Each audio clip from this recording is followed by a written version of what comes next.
So postulates of kinetic molecular theory of matter. First point is every form of matter is composed of small particles called molecules. Second thing, the empty space, दो atoms के बीच में, दो molecules के बीच में जो space रहती है, space रहती है, उसे हम कहते हैं इंटरमोलिक्यूलर स्पेस. ओके, अब मॉलिक्यूल्स जो है अपने ऊपर जो है इंटर फोर्स एक्सर्ट करते हैं, जिसके वजह से दो मॉलिक्यूल्स के बीच में जो फोर्स होता है, उस फोर्स को, जैसे हम जैसे ह्यूमन बीइंग्स हैं, तो हम ह्यूमन बीइंग्स को एक्सर्ट करता है on earth gravitational force. Okay, वैसे ही मॉलिक्यूल्स के बीच में भी एक स्ट्रॉन्ग फोर्स होता है जो उन्हें जोड़े हुए रहता है, और उस फोर्स को हम लोग कहते हैं intermolecular force of attraction. Okay, तो वो इंटरमोलिक्यूलर फोर्स ऑफ अट्रैक्शन की वजह से मॉलिक्यूल्स जो है वो एक दूसरे के साथ कंप्लीटली ज्वाइंट होते हैं, लेकिन कंप्लीटली ज्वाइंट होने के बाद भी कहीं कहीं बीच बीच में उनके बीच में स्पेस रह ही जाती है, स्पेस तो होती है, और उस स्पेस को जो है हम लोग कहते हैं intermolecular space. Okay, I hope इतना जो है तुम्हें क्लियर हो गई पॉइंट. अब जब जब एटम्स जो है उस मॉलिक्यूल में अगर सेम टाइप ऑफ एटम्स हैं, तो फिर उस फोर्स को जो है, जो इंटरमोलिकुलर फोर्स ऑफ अट्रैक्शन जो है, उस force that intermolecular force of attraction जो है, it is further classified types of forces. Cohesive force and the second type is called adhesive force. Okay, cohesive force and adhesive force. Cohesive force तब कहेंगे exert होता है जब same type of atoms के बीच में force होता है, और एडहेसिव फोर्स जो है वो तब exert होता है दो डिफरेंट टाइप्स ऑफ एटम्स के बीच में जो है, डिफरेंट टाइप्स ऑफ मॉलिक्यूल्स के बीच में फोर्स exert होता है. ओके, मॉलिक्यूल्स जो है उनके पास काइनेटिक एनर्जी है. मॉलिक्यूल्स के पास कौन सी एनर्जी है? काइनेटिक एनर्जी है, ड्यू टू देयर मोशन, क्योंकि वो कंटिन्यूअसली मॉलिक्यूल्स जो है मूव होते रहते हैं, जिसकी वजह से उनके पास काइनेटिक एनर्जी है, और उनका मूवमेंट जो है वो रैंडम और सीजलेस होता है. सीजलेस मतलब बिना रुके हुए, हमेशा ही चलता रहता है, मूवमेंट होती ही रहती है, और वो मूवमेंट जो है वो रैंडम होती है. ओके, तो ये जो है हमने पोस्टुलेट्स पढ़ लिए काइनेटिक मॉलिक्यूलर थियरी ऑफ. अब हम लोग जो है कुछ प्रॉपर्टीज पढ़ लेते हैं. एटम की जो है हम लोग कुछ प्रॉपर्टीज पढ़ लेते हैं. 4 प्रॉपर्टीज है. हमने 4 पोस्टुलेट्स पढ़े, अब 4 प्रॉपर्टीज भी पढ़ेंगे. पहली प्रॉपर्टी, ये प्रॉपर्टीज जो है हम लोग 3 अलग अलग सब्सटेंसेस में देखने वाले हैं, सॉलिड्स में, लिक्विड्स में और गैसेस में. सबसे पहले हम लोग सॉलिड्स की बात करेंगे. तो पैकेजिंग ऑफ मॉलिक्यूल्स. अब मॉलिक्यूल्स जो है, पैकेजिंग ऑफ मॉलिक्यूल्स, अगर हम लोग ठीक से देखें तो सॉलिड्स में जो है वो मॉलिक्यूल्स जो है वो कैसे पैक्ड होते हैं. अब क्योंकि सॉलिड है, तो वहां के सॉलिड जो है उसके सारे के सारे जो एटम्स जो है ना, जो मॉलिक्यूल्स है ना, वो एक दूसरे के साथ टाइटली पैक्ड होते हैं. कैसे पैक्ड होते हैं? टाइटली पैक्ड होते हैं, जिसके वजह से उनका जो शेप जो होता है वो डेफिनेट होता है. मतलब उनकी शेप कभी भी चेंज नहीं हो सकती. क्यों नहीं चेंज हो सकती? क्योंकि उनके जो सॉलिड्स जो होते हैं, जैसे डस्टर, बुक, पेपर, मोबाइल, ये सारे के सारे सॉलिड्स जो होते हैं ना, इनके जो एटम्स और मॉलिक्यूल्स होते हैं ना, वो एक दूसरे के साथ एकदम टाइटली ज्वाइंट होते हैं एक दूसरे के साथ, जिसके वजह से उनकी जो है है, उनके सॉलिड्स के पास डेफिनेट वॉल्यूम होता है, उनका वजन जो है वो बहुत ज्यादा होता है, मास ज्यादा होता है, हाई डेंसिटी होती है उनकी, और उनको कंप्रेस जो है हम लोग बिल्कुल नहीं कर सकते, नेग्लिजिबल कंप्रेसिबिलिटी होती है. ओके, अगर अगर any of the students is having any of the doubts, तो you can raise your hand, emoji वाला hand, and then I will unmute you and you can ask me doubts. Okay sir, solids can't be compress. बिल्कुल सही, solids को बिल्कुल भी compress नहीं करेंगे. अभी तुम्हारे आसपास जो है कंप्यूटर रहेगा. No no no no need to write, this is module, ये नोट्स दिए हुए हैं तुम्हें. ओके, तो जो एक्स्ट्रा पॉइंट्स जो तुम्हें इंपॉर्टेंट लग रही है, एक्स्ट्रा पॉइंट्स जो मैं सिखा रहा हूँ, वो अगर इंपॉर्टेंट लग रही है तो that you note down. Otherwise ये नोट्स जो है वो ऑलरेडी प्रेजेंट है तुम्हारे पास. ओके, हाँ, तो सॉलिड्स का जो कॉम्प्रेसिबिलिटी होता है वो बहुत ही नेग्लिजिबल है। जैसे कि मैंने बोला कि नेग्लिजिबल कॉम्प्रेसिबिलिटी है। अगर तुम्हारे आसपास कंप्यूटर रहेगा, माउस रहेगा, कीबोर्ड रहेगा, तो उसको जोर से प्रेस करो, ठीक है? ज़मीन पे फेंको और उसके ऊपर उसको लात मारो, ठीक है? और मैं बाद में पूछूँगा किसने कंप्यूटर और कीबोर्ड के ऊपर लातें मारी, ठीक है? मतलब बेसिकली तो उसको अगर तुम लोग पंच करोगे, लात मारोगे कीबोर्ड को, माउस को, तो तुम लोग देखोगे कि उसको तुम लोग कंप्रेस नहीं कर पाओगे, उसकी शेप चेंज नहीं होगी। ऐसा नहीं है कि वो उसको तुम लोग कंप्लीटली पुश कर रहे हो, तो उसका वो कंप्रेस हो गया। कंप्रेस इन द सेंस कि उसका उसका शेप जो है कंप्लीटली चेंज हो गया। कीबोर्ड ऐसा हो गया, क्योंकि तुमने उसको बहुत ज़्यादा पुश किया। ऐसा कभी भी नहीं हो सकता, क्योंकि सॉलिड्स जो है उनके उनके पास नेग्लिजिबल कंप्रेसिबिलिटी होती है। ओके। अभी लिक्विड्स की बात करते हैं। तो packing of molecules in liquids जो है, packing of molecule in liquids, वो जो है the molecules are loosely packed. Liquids में जो है मॉलिक्यूल्स जो है वो लूजली पैक्ड होते हैं, ठीक है? इसलिए लिक्विड्स के पास खुद का डेफिनेट शेप नहीं होता। लिक्विड्स जो है उनके पास खुद का डेफिनेट शेप नहीं होता and have definite volume and take the shape of the container. उसको अगर तुम लोग अगर एक पानी लोगे और पानी को जो है अगर तुम लोग ग्लास में डालोगे तो ग्लास की शेप ले लेगा, अगर बाउल लोगे तो बाउल की शेप ले लेगा। तो बेसिकली लिक्विड जो है वो अपनी शेप जो है कंटेनर के हिसाब से चेंज कर देते हैं, ठीक है? Of liquids is slightly lesser than solids. जो लिक्विड्स का जो डेंसिटी जो है वो सॉलिड्स से कम होता है and therefore they are slightly more compressible than solids. इसलिए जो है लिक्विड्स को जो है हम लोग कॉम्प्रेस कर सकते हैं कंपेयर टू दी सॉलिड्स। अगर तुम लोग देखोगे तो तुम्हारे घर पे जो है एलपीजी की गैस आती होगी, जिस गैस से तुम लोग खाना तुम्हारे मम्मी जो है वो खाना बनाती होगी। तो वो जो गैस जो है ना, सिलेंडर रेड कलर का सिलेंडर होगा वो। तो वो सिलेंडर को अगर तुम लोग जो है मूव करके देखोगे, ठीक है? अगर सिलेंडर को तुम लोग मूव करके देखोगे तो उसमें से आवाज आएगी। एक्चुअली में वो बहुत ही भारी होता है। लेकिन अगर सपोज अगर कोई भी मतलब जिसके पास ताकत है, तुम्हारे डैड के पास, या अगर कोई भी उसको मूव करेगा ना, तो उसमें से फ्लोट होने की आवाज आती है। जैसे पानी जैसे हिल रहा होता है ना, लिक्विड जैसे से आवाज आएगी। लेकिन बात ये है कि जब उसका तुम लोग नॉब खोलोगे ना, नॉब ओपन करोगे, तो गैस रिलीज होती है। तुम लोगों को फील भी होगा, तुम लोग को स्मेल भी आएगी कि गैस जो है वो गैस रिलीज हो रही है, ठीक है?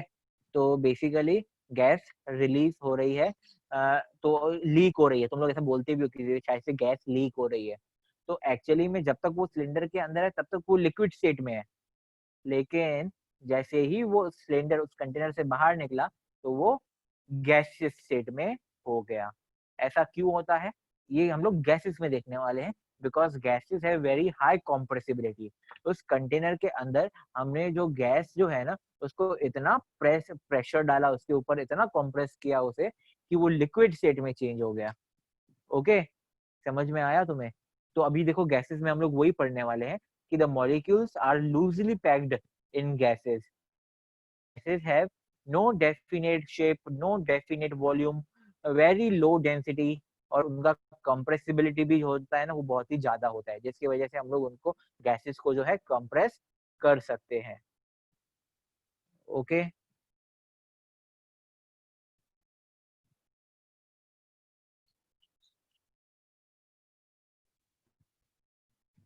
अब हम लोग सेकंड पॉइंट पढ़ने वाले हैं, सेकंड प्रॉपर्टी पढ़ने वाले हैं, इंटरमॉलिक्यूलर फोर्सेस ऑफ अट्रैक्शन।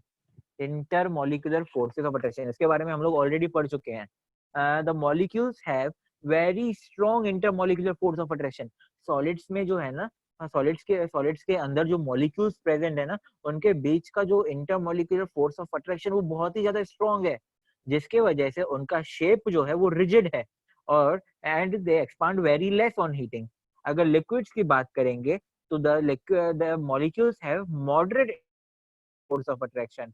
तो मॉलिक्यूल्स लिक्विड्स में जो मॉलिक्यूल्स प्रेजेंट है उनके पास जो फोर्स ऑफ अट्रैक्शन जो है मॉलिक्यूल्स के बीच में, उनका अट्रैक्शन बहुत ही कम है।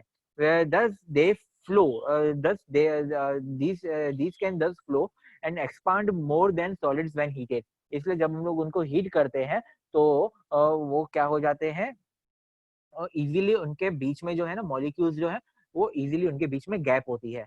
और अगर हम लोग गैसेस की बात करेंगे तो गैसेस में जो इंटरमॉलिक्यूलर फोर्स ऑफ अट्रैक्शन जो है वो बहुत ही कम है, बहुत ही कम है। इसलिए अगर तुम लोग अगर डीओ या तो परफ्यूम लगाओगे, डीओ या तो परफ्यूम अगर तुम लोगों ने कभी लगाया होगा, डीओ या तो परफ्यूम अगर तुमने लगाया होगा, तो अगर तुमने एक बार भी अगर डीओ लगाया ना हल्का सा भी, तो उसकी स्मेल जो है ना दूसरे रूम तक पूरे रूम में फैल जाती है।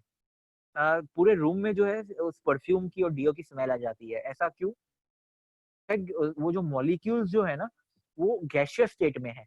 क्योंकि वो गैसियस स्टेट में है तो उनके बीच का फोर्स ऑफ अट्रैक्शन जो है वो बहुत ही कम है और दे डिफ्यूज फास्टर। बिल्कुल सही, वो जो है डिफ्यूज फास्टर होते हैं और एटम्स जो है पूरे उनके बीच का अट्रैक्शन जो है बहुत कम है, इसलिए एटम्स जो है एक दूसरे से दूर दूर चले जाते हैं और इसलिए पूरे रूम में जो है स्मेल फैल जाती है, खुशबू फ्रेग्रेंस आ जाती है। समझ में आ गया ना ये पॉइंट? तो आगे बढ़ते हैं हमारे तीसरे पॉइंट की तरफ, मॉलिक्यूलर मूवमेंट। सॉलिड्स जो है ना, सॉलिड्स में जो है वाइब्रेशन मोशन होता है। ठीक है, तो सॉलिड्स के पास जो है वाइब्रेशन मोशन होता है। और अगर लिक्विड्स की बात करेंगे तो लिक्विड्स में तो वाइब्रेशन मोशन होता ही है, लेकिन उसके अलावा ट्रांसलेशनल मोशन होता है जो कि आइदर वेज में जा सकता है। ट्रांसलेशनल मोशन जो कि साइडवेज में भी जा सकता है और सकता है। जैसे कि वाइब्रेशनल मोशन जो है तुम लोगों ने ट्यूनिंग फॉर्क में देखा होगा। अगर ट्यूनिंग फॉर्क रहेगा ना तो ट्यूनिंग फॉर्क को टिंग करोगे ना तो कंटिन्यूअसली वाइब्रेट होता रहता है, क्योंकि वो सॉलिड स्टेट में, tuning fork is in solid state, तो जिसकी वजह से जो है वो वाइब्रेट होता है। तो जो सॉलिड्स में जो मॉलिक्यूल्स का मूवमेंट होता है वो वाइब्रेशनल होता है। अगर लिक्विड्स की बात करेंगे तो कंपेयर करो सी वेव्स। ओशन में जो वेव्स आती हैं, सी में जो वेव्स आती हैं वो कैसे होती हैं, या तो आगे जाती है या तो फिर आगे जाने के बाद बीच पे अगर तुम लोग कभी बीच पे गए होगे, जू बीच वगैरह पे, अगर किसी बीच पे गए होगे तो देखो वेव्स जो है तुम्हारी तरफ आती है, पैरों को छूती है और फिर से पीछे चली जाती है।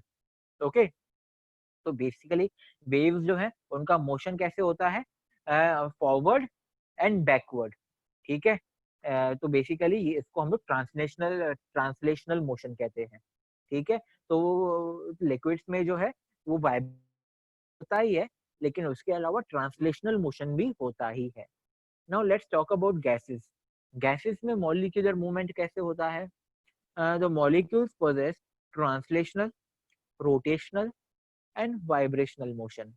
ठीक है, तो जो गैसेस में जो मोशन होता है वो कौन सा होता है? Translational, rotational and vibrational. Vibrate भी होती हैं गैसेस, रोटेशनल भी होता है और ट्रांसलेशनल भी होता है। रोटेशनल जैसे कि साइक्लोन्स आते हैं, अगर साइक्लोन्स आते हैं तो फिर अगर तुम लोग देखोगे तो गोल गोल बवंडर आते हैं, तो वो जो है उनका मोशन जो है रोटेशनल होता है। ठीक है, same same for liquids also. Cyclones और ये जो टाइफून्स आते हैं वगैरह जो लिक्विड्स में आते हैं, तो ये सारे के सारे जो है इनमें जो है मूवमेंट्स रहती हैं। ओके, अब अगर हम लोग फाइनल प्रॉपर्टी की बात करें तो वो प्रॉपर्टी है काइनेटिक। अब ये काइनेटिक एनर्जी के बारे में बात करें तो the molecules possess very low kinetic energy and hence do not diffuse. जो सॉलिड्स में जो काइनेटिक एनर्जी है वो बहुत ही कम है। अब ये कम क्यों है सॉलिड्स में एनर्जी? क्योंकि हमने देखा था कि सॉलिड्स जो है ना उनके मॉलिक्यूल्स के बीच में जो स्पेस जो है ना वो बहुत ही कम है। इंटरमॉलिक्यूलर स्पेस जो है वो बहुत ही कम है। तो अगर कम है तो मॉलिक्यूल्स को मूव करने की जगह ही नहीं है बेसिकली, क्योंकि स्पेस ही कम है। फिर हम लोग अगर लिक्विड्स की बात करेंगे तो लिक्विड्स में जो है molecules possess higher kinetic energy, क्योंकि कंपैरेटिवली सॉलिड से ज्यादा स्पेस है उनके बीच में। और अगर गैसेस की बात करें तो गैसेस में जो है मॉलिक्यूल्स के बीच में स्पेस जो है वो बहुत ही ज्यादा है, तो बहुत ही ज्यादा है, तो इसकी वजह से जो है उनके उनके अंदर जो काइनेटिक एनर्जी जो है वो भी क्या है, बहुत ही ज्यादा, उनको मूव करने के लिए बहुत ज्यादा स्पेस मिल जाती है।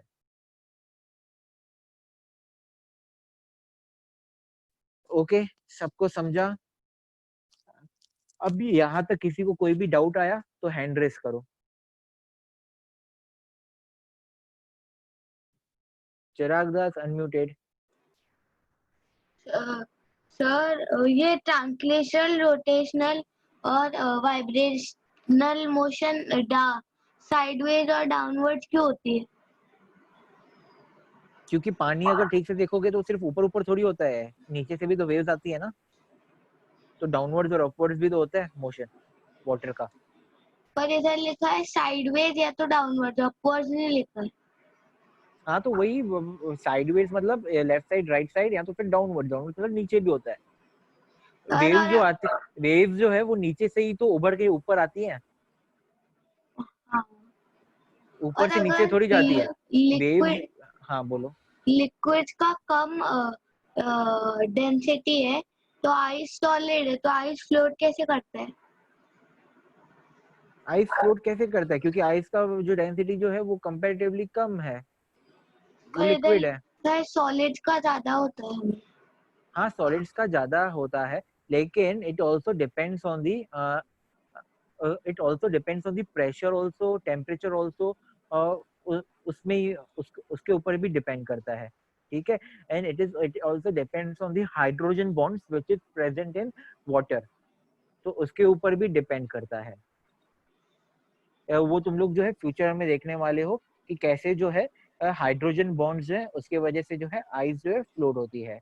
बेसिकली आइस जो है ना, because of the hydrogen bonding, ice जो है उसका कंपैरेटिवली लेस वाटर, जिसकी वजह से आइस जो है फ्लोट होता है। आइस इज एन एक्सेप्शन, समझा? Because of hydrogen bonding, because of the hydrogen bonding के वजह से जो हाइड्रोजन बॉन्डिंग के वजह से जो आइस जो है ना उसका डेंसिटी जो है वो पानी से कम हो जाता है, जिसके वजह से वाटर पे जो है आइस फ्लोट होती है।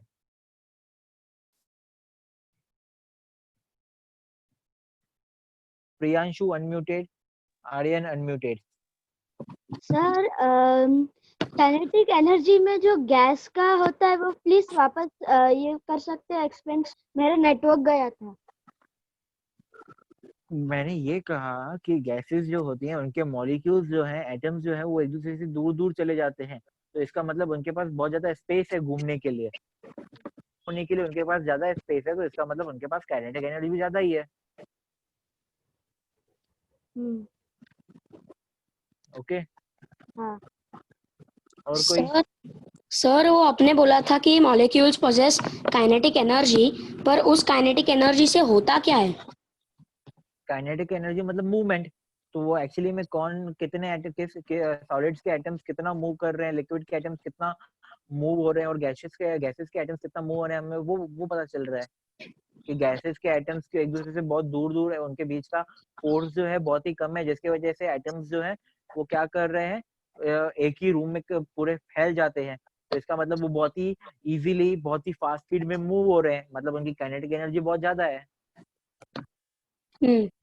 यस सर, ठीक है, थैंक यू। ओके।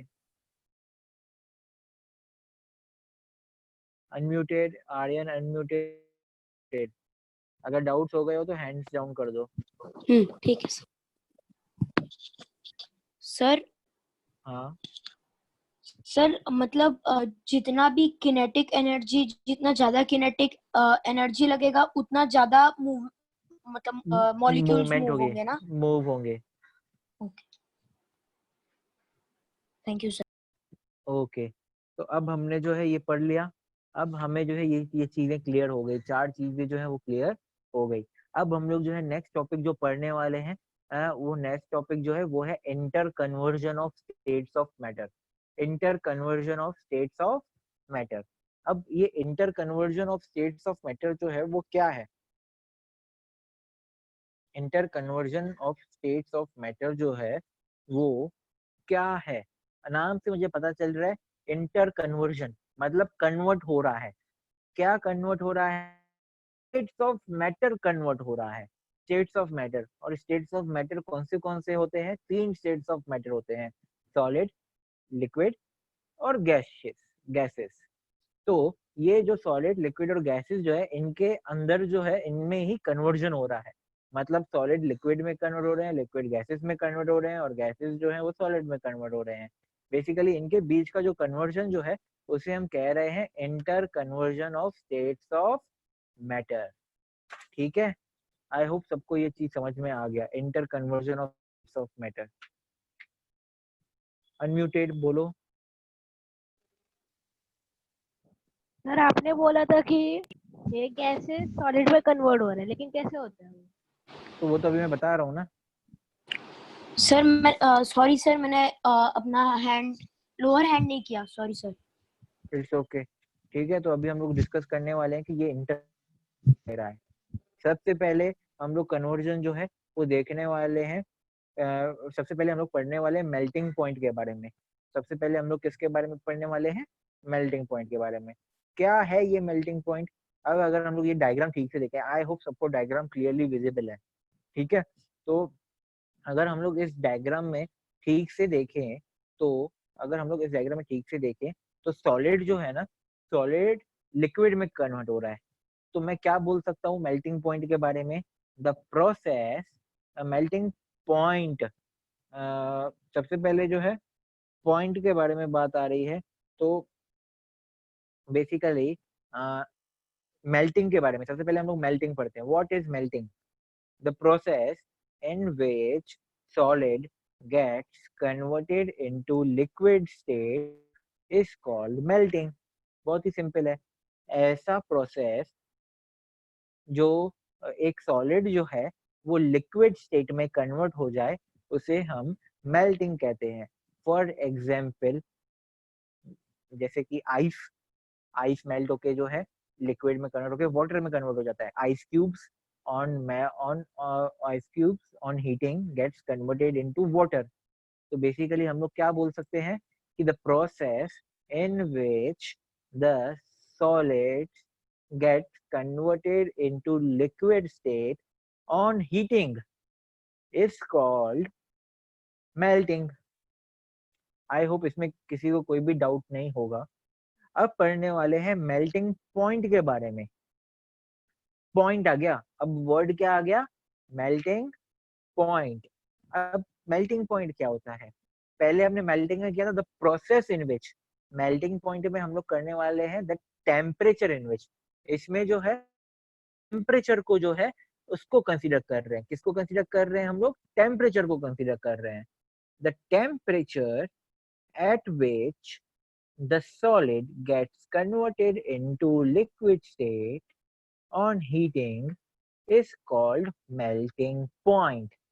एक एक वो पॉइंट, एक ऐसा पॉइंट जहां पे सॉलिड जो है कंप्लीटली लिक्विड में कन्वर्ट हो गया हीट करने पे।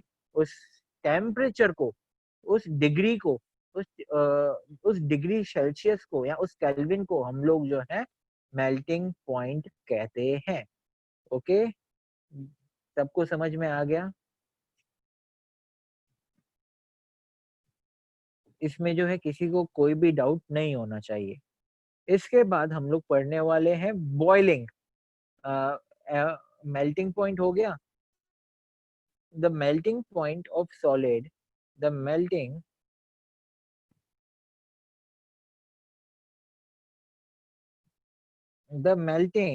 Point of solids. ये जो बोल्ड वर्ड्स में लिखा हुआ है ना, हम लोग वो पढ़ रहे हैं। The melting point of solids which expand on melting. The melting point of solids which expand on melting increases with an increasing pressure, while the melting point of solids which contract on melting decreases with an increase in pressure. Okay? अब हम लोग जो है evaporation और boiling की बात करेंगे। What is evaporation? किसी ने ये वर्ड पहले सुना है? एवोपोरेशन। ठीक है, नवांग ने सुना हुआ है, वेरी गुड। नवांग बेले ने सुना हुआ है एवोपोरेशन में। ओके, बेसिकली एवोपोरेशन क्या होता है? जब पानी जो है उसको उसको वो जो है, जब क्या होगा, पानी जो है एवोपोरेट होके वाटर वेपर में कन्वर्ट हो जाएगा तो उसे हम जो है एवोपोरेशन कहते हैं। उसे हम क्या कहते हैं? एवोपोरेशन। ठीक है। The slow process involving the change of matter from liquid to gaseous state, liquid से गैसियस स्टेट में कन्वर्ट हो रहा है, उसे हम कहते हैं एवोपोरेशन। तो बेसिकली मैं क्या बोल सकता हूँ? The process in which the liquid gets converted into gaseous state is called evaporation. ठीक है, इतना चीज तो समझ में आ गया। चिराग अनम्यूटेड। सर मेरे को समझ में नहीं आया कि जो बोल्ड में लिखा है the melting point of solid which expand on melting increases with an वो। हाँ हाँ हाँ ठीक है, मैं बता रहा हूँ, उसके बारे में बता रहा हूँ। ठीक है, पहले ये टॉपिक कर लेते हैं जो कंटिन्यूएशन में है अभी, वो कर लेते हैं, उसके बाद थ्रू बोल्ड लेटर्स पे भी आते हैं। ठीक है। अब जो है हम लोग जो है इसके बारे में पढ़ने वाले हैं, लिक्विड एवोपोरेशन के बारे में थे। तो अगर हम लोग ये डायग्राम ठीक से देखें तो डायग्राम के थ्रू मुझे पता चल रहा है कि the process in which the liquid gets converted into gaseous state is called evaporation. अब जैसे मेल्टिंग जो है, मेल्टिंग के बाद होता है, मेल्टिंग के रिलेटेड जो पॉइंट होती है वो होती है मेल्टिंग पॉइंट। वैसे ही एवोपोरेशन के रिलेटेड जो टेम्परेचर होता है वो एवोपोरेशन पॉइंट करके कुछ नहीं होता, तो उसके रिलेटेड जो होता है उसे हम कहते हैं बॉइलिंग पॉइंट। उसे हम क्या कहते हैं? तो एवोपोरेशन करके कुछ नहीं होता, उसे हम बॉइलिंग पॉइंट कहते हैं। क्या होता है boiling point? The temperature, boiling point जो है it is nothing but the temperature word को मैं फोकस कर रहा हूँ। ठीक है, the temperature at which the liquid gets converted into gaseous state on heating is called evaporation. तो एवोपोरेशन में मैंने क्या किया? टेम्परेचर को नोट किया, टेम्परेचर को जो है मेंशन किया। ठीक है, तो उसे जो है हम लोग क्या कहते हैं? एवोपोरेशन। आई होप ये चीज तुम्हें समझ में आ गई। जो प्रोसेस जो है, प्रोसेस को हम लोग एवोपोरेशन कहते हैं, लेकिन जो टेम्परेचर जो है उसे हम बॉइलिंग पॉइंट कहते हैं। अब हम लोग जो है ये बोल्ड लेटर्स देख लेते हैं।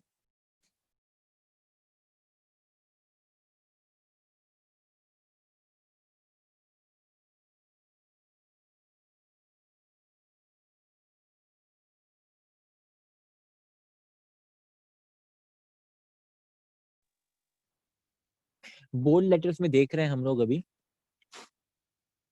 the melting point of solids which expand on melting increases with an increase in pressure, while the melting point of solids which contract on melting decreases with an increase in pressure। Basically यहाँ पे जो है हम लोग जो है pressure को जो है प्रेशर के ऊपर हम लोग जो है फोर्स रिलेट कर रहे हैं, प्रेशर को रिलेट कर रहे हैं कि मेल्टिंग पॉइंट जो है ना, वो जैसे ही हम लोग सॉलिड पे सॉलिड को प्रेशर डालेंगे, ज्यादा उसके ऊपर प्रेशर डालेंगे, ठीक है, तो जैसे ही हम लोग ज्यादा प्रेशर इंक्रीज करेंगे तो melting point will also increase. और अगर हम लोग प्रेशर को जो है अगर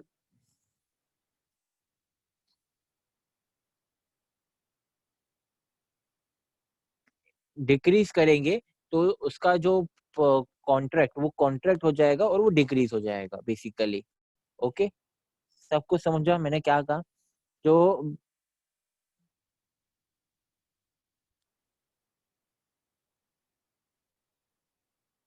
चिराग को अनम्यूट कर रहे हैं, चिराग अनम्यूटेड। नहीं सर वही था, मैं लोअर नहीं किया। क्या? अच्छा ठीक है, ठीक है। अगर किसी को नहीं भी समझा है तो बिल्कुल चिंता करने की बात नहीं है, ये हम लोग आगे चल के देखने वाले हैं और उसमें ये पॉइंट फिर से आएगी, तब हम लोग इसको मेंशन करेंगे और तभी तुम लोगों को अच्छे से समझ में भी आ जाएगा। तो अगर नहीं भी समझा है तो डोंट वरी, फिर से अभी फ्यूचर में करने वाले हैं। अब ये समझ में आ गया, एवोपोरेशन और बॉइलिंग समझ में आ गया, तो हम लोग नेक्स्ट बढ़ते हैं। Difference between evaporation and boiling. What is difference between evaporation and boiling? अगर ठीक से देखोगे तो एवोपोरेशन जो है ना वो एक स्लो प्रोसेस है। अगर तुम लोग पानी जो है अपने अभी अभी तुम्हारे आसपास पानी की बोतल पड़ी हुई रहेगी ना, तो वो पानी की बोतल में से थोड़ा सा पानी लो और जमीन पे गिरा दो और वेट करो कि वो पानी पूरा का पूरा जो है वो ड्राई हो जाए, मतलब वाटर वेपर बन जाए, पूरा का पूरा सूख जाए, जमीन जो है पूरी सूख जाए, पानी जो है पूरा का पूरा वाटर वेपर में कन्वर्ट हो जाए, उसका वेट करो। It will take time, slow process है, इट विल टेक टाइम। ऐसा नहीं है कि तुमने जमीन पे पानी गिराया और ऑन द स्पॉट पूरा का पूरा पानी गायब हो गया विद इन सेकेंड्स या विद इन अ मिनट, बिल्कुल भी नहीं होगा। तो एवोपोरेशन जो है ना वो स्लो प्रोसेस है, वो धीरे धीरे करके जो evaporate होता है।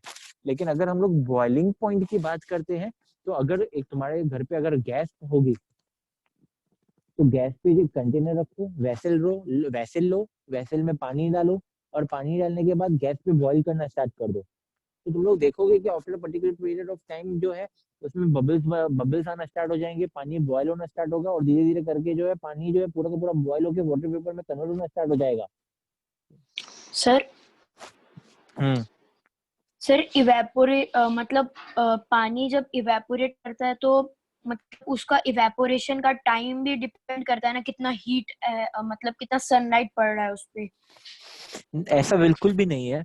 अगर मैं एक पूरा अंधेरे डार्क रूम ले रहा हूँ और डार्क रूम में मैंने पानी गिरा दिया, तो मॉइस्चर जो है ना, अगर मॉइस्चर में अगर वाटर वेपर कम होगा, अगर मॉइस्चर इज ड्राई, मतलब एयर इज ड्राई, जो सराउंडिंग ड्राई होगी तो वो सोख लेगी उस पानी को, तो जरूरी नहीं है कि सनलाइट के थ्रू ही हो।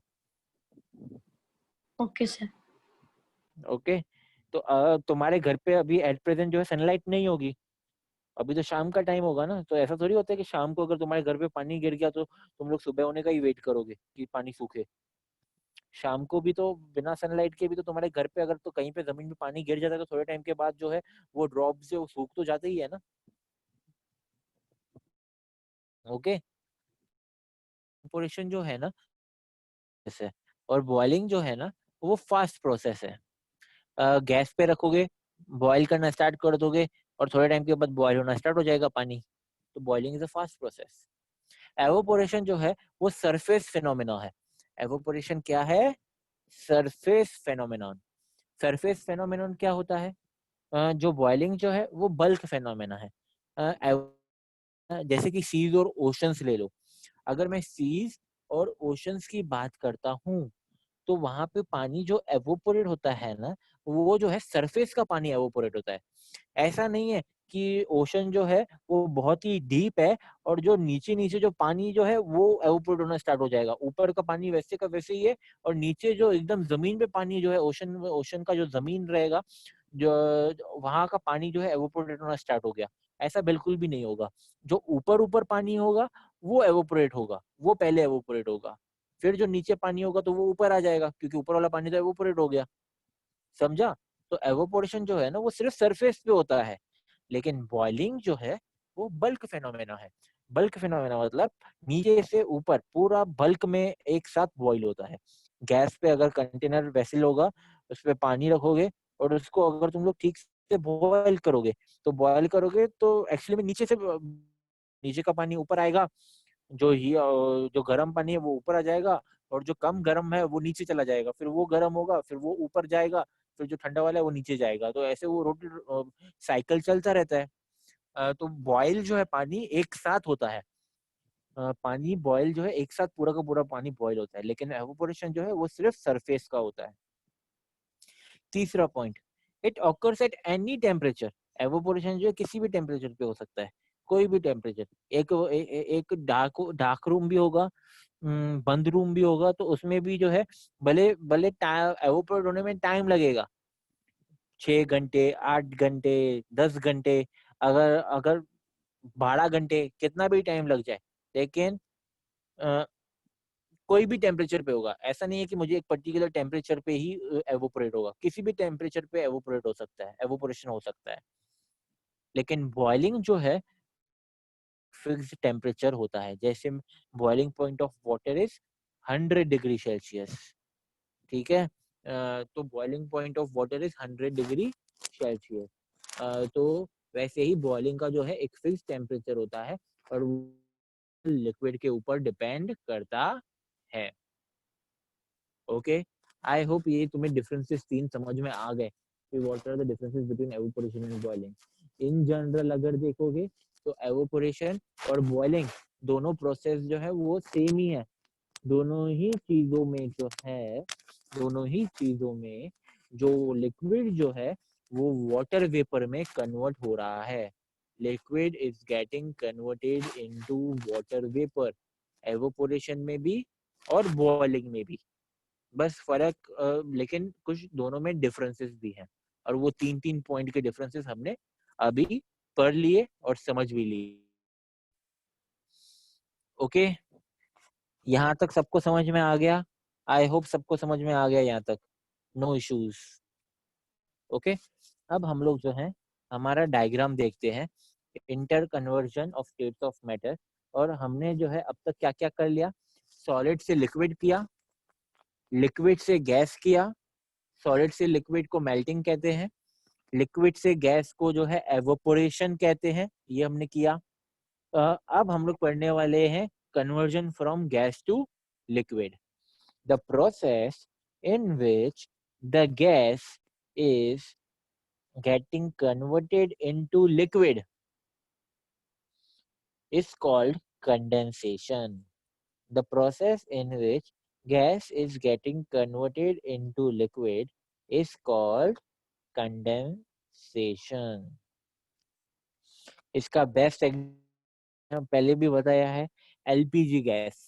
एलपीजी गैस जो है अगर ठीक से देखोगे तो वो एलपीजी गैस जो एक्चुअली में इट इज अ गैस, लेकिन उसको हम लोग जो है अगर बहुत ज्यादा प्रेशर डालेंगे तो वो गैस जो है वो किस में कन्वर्ट हो जाएगी, लिक्विड में कन्वर्ट हो जाएगी। सिलेंडर के अंदर जो है वो लिक्विड फॉर्म में है। ओके, सिलेंडर के अंदर वो लिक्विड फॉर्म में है।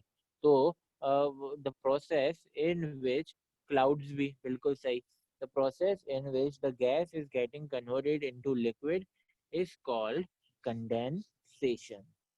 आई होप ये सबको इजी समझ गया होगा।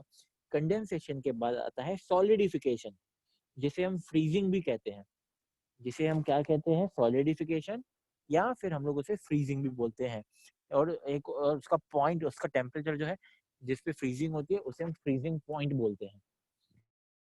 हम लोग क्या पढ़ने वाले हैं, इसका क्या होगा, the process in which the liquid gets converted into solid is called solidification और freezing। ठीक है, फिर से बोल रहा हूं मैं, समझो। The process in which the liquid gets converted into solid on cooling, cool करने पे, on cooling is called freezing और solidification। For example, liquid से solid कब होता है,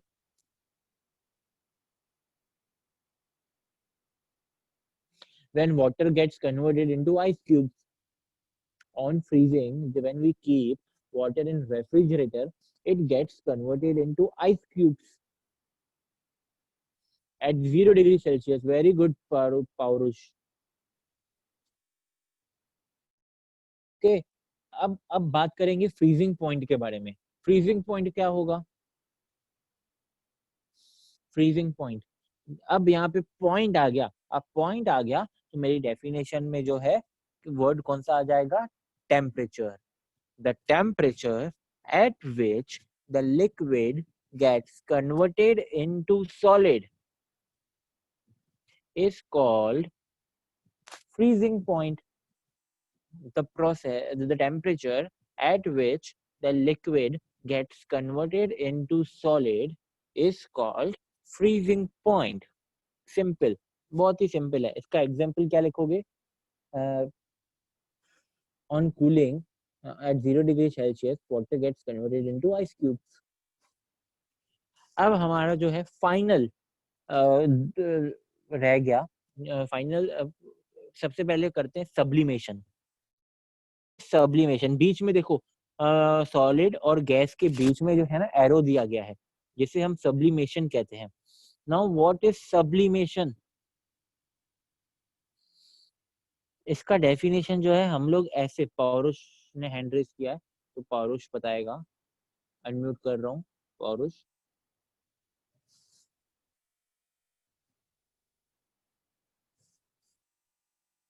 पौरुष को अनम्यूट किया है लेकिन उसका आवाज नहीं आ रहा।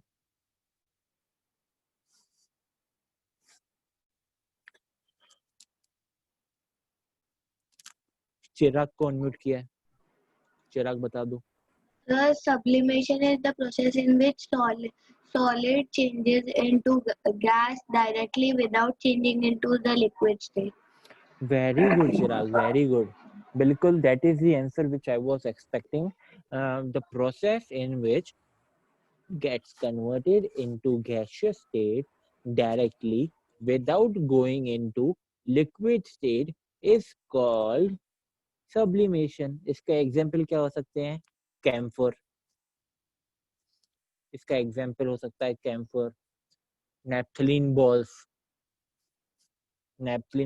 कैम्फर, ये सारे के सारे जो है आयोडीन, ये सारे के सारे एग्जाम्पल्स हैं सब्लिमेशन के।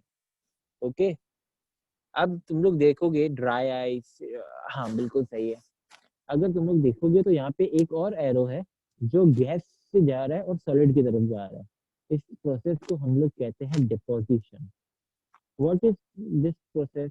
The process in which the gas gets converted into solid directly without going into liquid state is called deposition. इस हुआ है, शुभम को अनम्यूट किया, चिराग को अनम्यूट किया, पारुष को अनम्यूट किया। सर गलती से रेज हैंड हो गया था, सॉरी। ओके, तो सबको ये समझ में आ गया, deposition the process in which the gas gets converted into solid directly without going into liquid state is called deposition.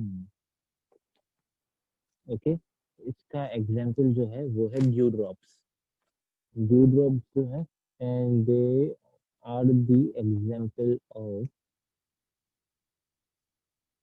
deposition. Dew drop जो है तो कैसे बनते हैं? जब वाटर वेपर जो है, वाटर वेपर लिक्विड स्टेट में, सॉलिड में हो जाता है।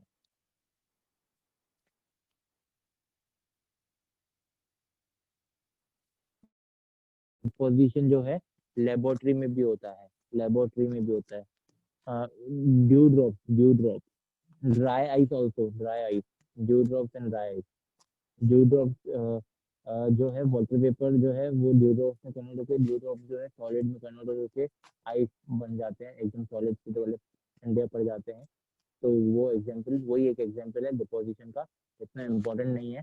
इसके अलावा लेबोरेटरीज में जो है वो होता है, तो नेचर में इतना देखा नहीं जाता ये। Okay,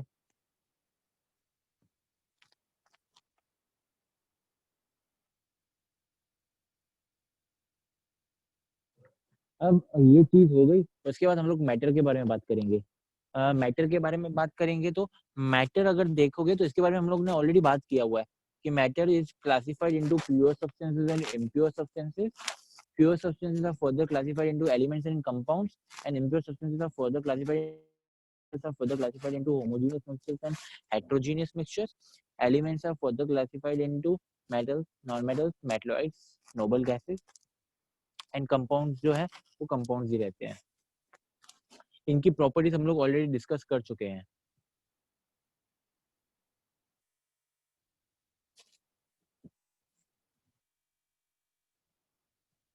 now let's study about pure substances. ये पढ़ चुके हैं बेसिकली हम लोग, कंपाउंड्स वगैरह पढ़ चुके हैं, फिर भी एक बार देख लेते हैं। क्या हमने एलिमेंट्स, कंपाउंड्स, मिक्सचर्स, इनका डेफिनेशन पढ़ा? यस और नो बोलो। एलिमेंट्स जो है वो सेम टाइप ऑफ एटम्स से बने हुए रहते हैं, जैसे O2, H2, N2। नहीं पढ़ा हमने?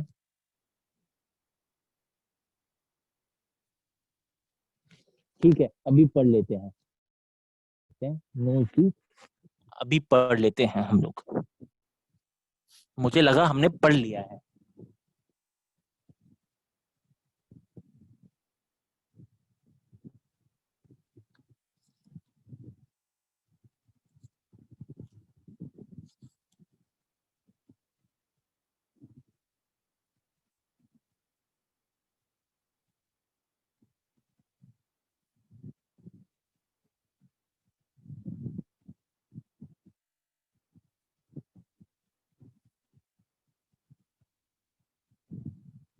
अगर हम लोग यहाँ पे देखें तो तुम लोग, अगर हम लोग यहाँ पे देखें, ओके, तो basically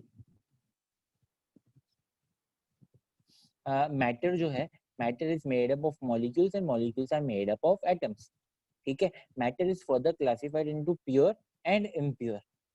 pure further classified into elements and impure में it is further classified into compounds and mixtures।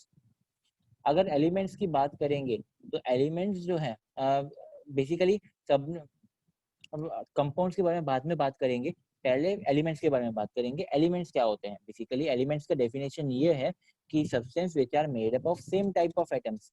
ऐसे सब्सटेंसेस जो सेम टाइप ऑफ एटम से जो है बने हुए रहते हैं उसे हम एलिमेंट कहते हैं, जैसे कि O2, N2, H2, F2।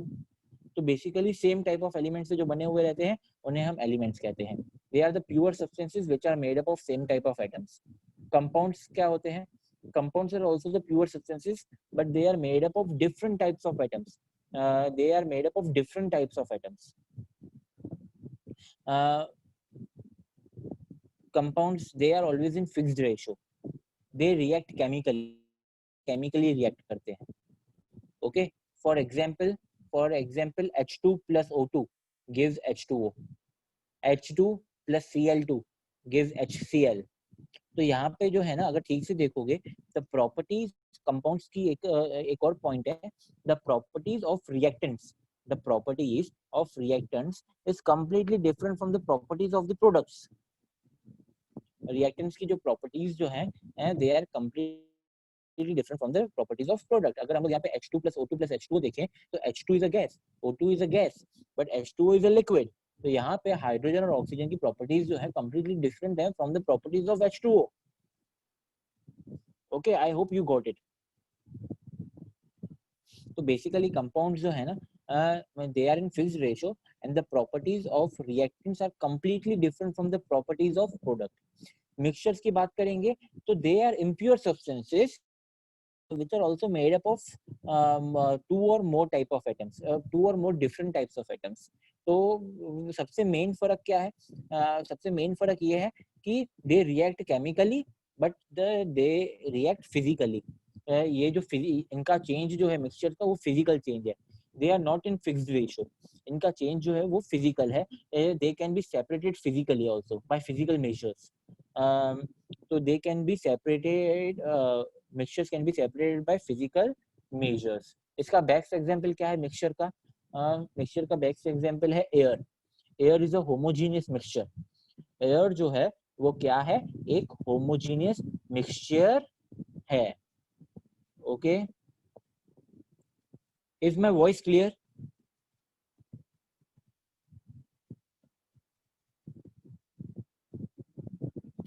So basically, my voice is clear. So air is a homogeneous mixture. Air में जो है हाइड्रोजन प्रेजेंट है, ऑक्सीजन प्रेजेंट है। ख्याति, तुम्हारे नेटवर्क का प्रॉब्लम है, एक बार लीव करके वापस आ जाओ। तो basically hydrogen, oxygen, nitrogen, fluorine, neon, argon, ये सारी की सारी गैसेस जो है एयर के अंदर प्रेजेंट हैं। तो एयर जो है क्या है? होमोजेनियस मिक्सचर है। और एक एग्जांपल मिक्सचर का हम लोग ले सकते हैं, जैसे कि बेलपुरी। बेलपुरी जो है it is one of the best example of mixture. अब बेलपुरी के अंदर तुमने क्या डाला? बेलपुरी के अंदर तुमने सिंगदाना डाला, टमाटो, ऑनियन, रेड चटनी, चिली चटनी, चिली का चटनी, टोमेटो सॉस, इतना सब कुछ डाला। लेकिन क्या किसी ने भी अपनी प्रॉपर्टी लूज की? क्या ऐसा हुआ कि जो तीखी चटनी स्टार्ट हो गई या मीठी चटनी जो है वो मुझे कड़वी लगना स्टार्ट हो गई? बिल्कुल भी नहीं। ओके, तो बेसिकली सारे के सारे इंग्रेडिएंट्स ने अपनी प्रॉपर्टी जो है क्या की हुई है? रिटेन की हुई है। सारे के सारे जो भी अंदर इंग्रेडिएंट्स हैं भेलपुरी के, उन सब ने अपनी अपनी टेस्ट जो है मेंटेन करके रखी है। इसके वजह से ये सारे के सारे क्या हो गए? मिक्सचर हो गए। जैसे कि salt and water, mixture of salt and water, mixture of sugar and water, they are not chemically reacted. बिल्कुल सही, they are not chemically reacted. Okay. Homogeneous and heterogeneous are two types of mixtures. They are mixtures are further classified into homogeneous and heterogeneous. वो अभी हम लोग पढ़ने वाले हैं.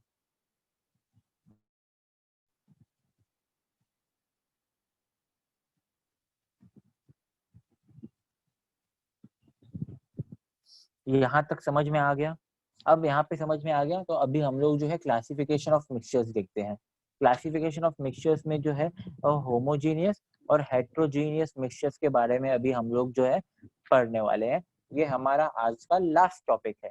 Okay, ये होमोजीनियस और हेट्रोजीनियस जो है हमारा आज का लास्ट टॉपिक है.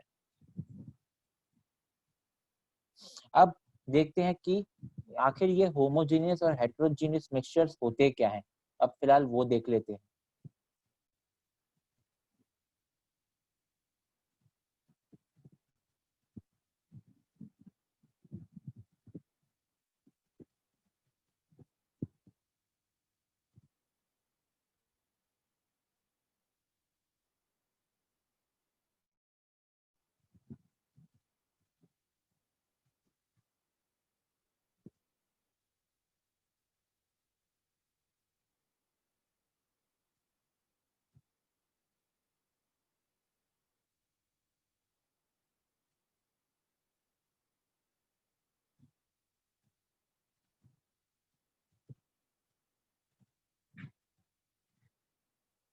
होमोजीनियस एंड हेट्रोजीनियस मिक्सचर्स, अब हम लोग इसके बारे में पढ़ने वाले हैं.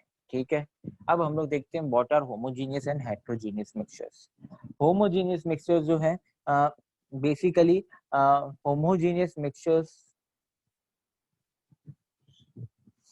में हम लोग देखने वाले हैं solid solid, solid in solid. तो उसका एग्जाम्पल क्या है? उसका एग्जाम्पल है brass and bronze. Brass and bronze, solid में सॉलिड अगर मिक्स करेंगे तो क्या होगा? ब्रास बनेगा, ब्रॉन्ज बनेगा, which is also an alloy. Okay, फिर बात करते हैं solid liquid, solid in liquid. तो इसका एग्जाम्पल जो है वो है aqueous salt solution, salt in water या फिर शुगर इन वाटर. तो सॉल्ट इन वाटर या फिर शुगर इन वाटर, तो ये एग्जाम्पल है मिक्सचर का. कौन से टाइप के मिक्सचर का? सॉलिड इन लिक्विड, कि हमने सॉलिड जो है मिक्स किया है, किसके साथ मिक्स किया है? लिक्विड के साथ मिक्स किया है. उसके बाद तीसरा जो है मिक्सचर वो है liquid in liquid, liquid liquid में मिक्स करेंगे. तो उसका एग्जाम्पल जो है वो है रेक्टिफाइड स्पिरिट. रेक्टिफाइड स्पिरिट जो है वो जो है लिक्विड इन लिक्विड को मिक्स करते हैं तो रेक्टिफाइड स्पिरिट बनती है. ऑल्सो बेंजीन जो है, बेंजीन टूलीन मिक्सचर भी वो भी एक बनता है. ठीक है, ये इतना इम्पोर्टेंट नहीं है. लिक्विड इन लिक्विड के बाद फिर गैस, लिक्विड इन गैस, उसमें एग्जाम्पल आता है लिक्वर अमोनिया. ओके, उसमें क्या आता है? Liquor ammonia. रेक्टिफाइड स्पिरिट वो एक टाइप की जो है ना, रेक्टिफाइड स्पिरिट जो it is nothing but basically spirit रहती है, मतलब एक लिक्विड स्टेट में रहती है. कहाँ पे यूज होती है ये?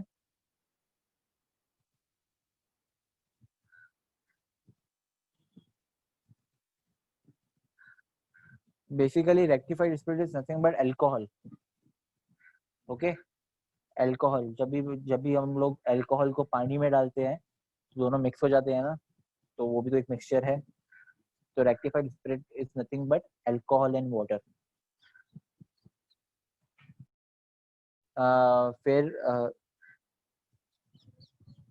फिर उसके बाद फिर लिक्विड इन गैस. तो लिक्वर अमोनिया, लिक्वर अमोनिया जो है it is an example of liquid in gas. फिर गैस इन गैस, गैस के अंदर जैसे हाइड्रोजन एंड ऑक्सीजन, तो दोनों ही गैसेस हैं.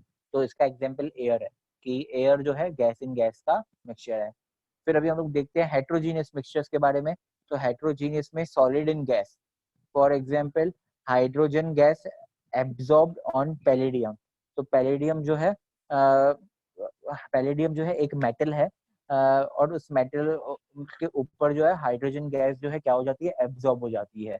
तो it is an example of heterogeneous mixture.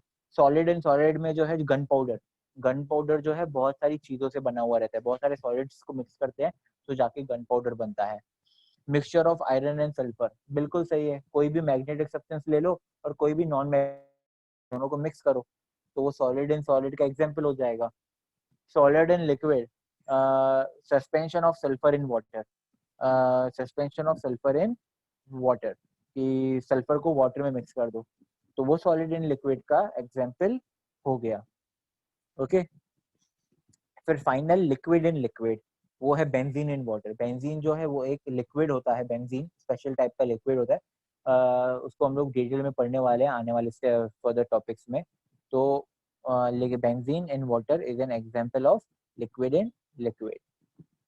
Okay, अब ये सब तो पढ़ लिया। Among the various types of mixtures, एलोइज occupy the most significant position in view of the wide range of application they find in industry as well as in day-to-day life.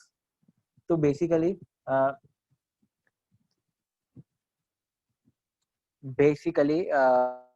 आज mixtures तक पढ़ लिया। हमारा जो नेक्स्ट टॉपिक जो है वो रहेगा सेपरेशन ऑफ मिक्सचर्स। तुम्हारा नेक्स्ट लेक्चर कितने बजे है? तुम्हारा नेक्स्ट लेक्चर जो है वो कितने बजे है?